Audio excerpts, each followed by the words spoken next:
Halo, Assalamualaikum warahmatullahi wabarakatuh. Perkenalkan, nama saya Siti Aprianti dari Universitas Sarimulia, Fakultas Kesehatan, jurusan Sarjana Kebidana, dengan mata kuliah KDPK, Keterampilan Dasar Praktik Kebidanan, dengan dosen pengampun Ibu Lisda Handayani. Nah, di video kali ini saya akan menjelaskan beberapa fungsi dan alat dari asuhan kebidanan.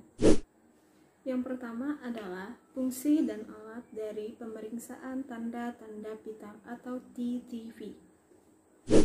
Alat yang pertama adalah termometer. Fungsi dari termometer ini adalah untuk memeriksa suhu tubuh, apakah suhu tubuh kita normal atau tidak.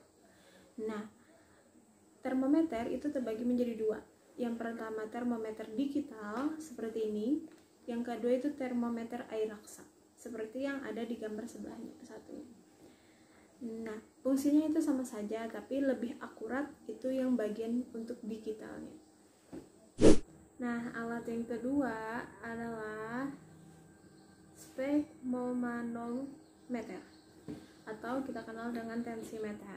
Nah, fungsi dari alat ini adalah untuk mengukur tekanan darah kita, atau bisa juga mengukur denyut jantung kita, denyut curah jantung kita dalam memompa darah ke seluruh tubuh.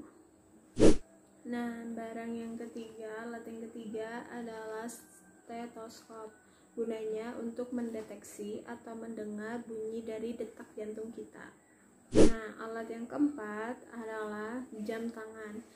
Jam tangan bisa juga jam dinding atau jam yang memiliki detikan waktu. Nah, fungsinya adalah untuk mengukur denyut nadi kita dalam 1 menit itu berapa kali berdenyut.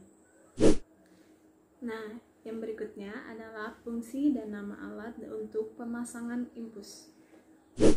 Nah, alat yang pertama adalah standar infus. Nah, standar infus ini berfungsi untuk menggantung cairan infus yang terhubung dengan pasien.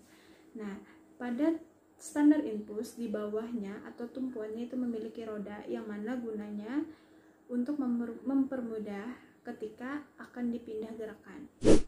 Yang kedua adalah infus set. Infus set fungsinya untuk pemberian cairan yang menghubungkan antara dua buah, yaitu antara cairan infusnya dengan jarum infus yang akan memasukkan cairan tersebut ke dalam tubuh kita.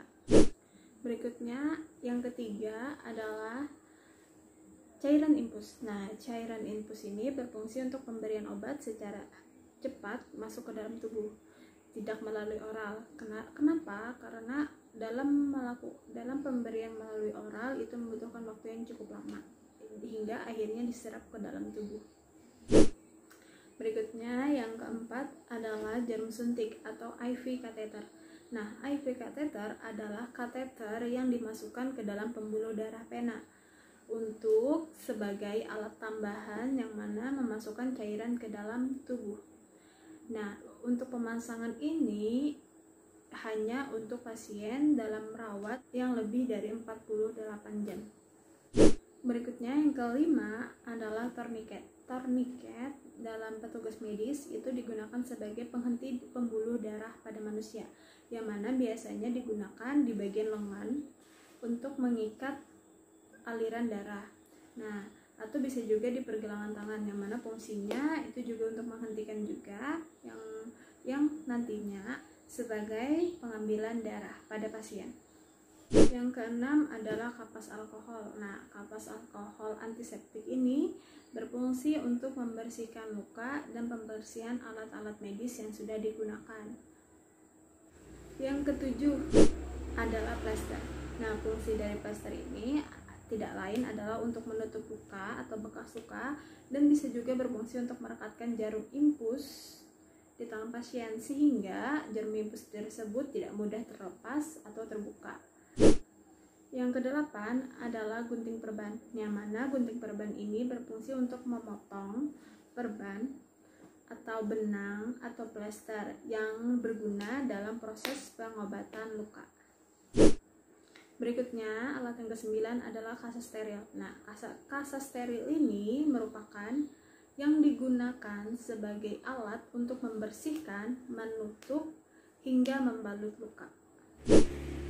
alat yang ke-10 adalah sarung tangan yang fungsinya untuk mencegah terjadinya infeksi silang atau mencegah penularan penyakit atau kuman terhadap dari satu orang ke orang yang lain.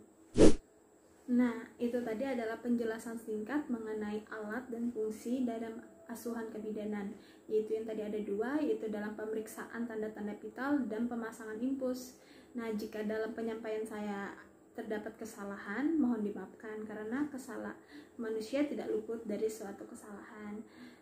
Atas salah dan hilafnya mohon dimaafkan. Wassalamualaikum warahmatullahi wabarakatuh. Tetap sehat, selalu tinggal di rumah di dalam kondisi penyakit saat ini ya.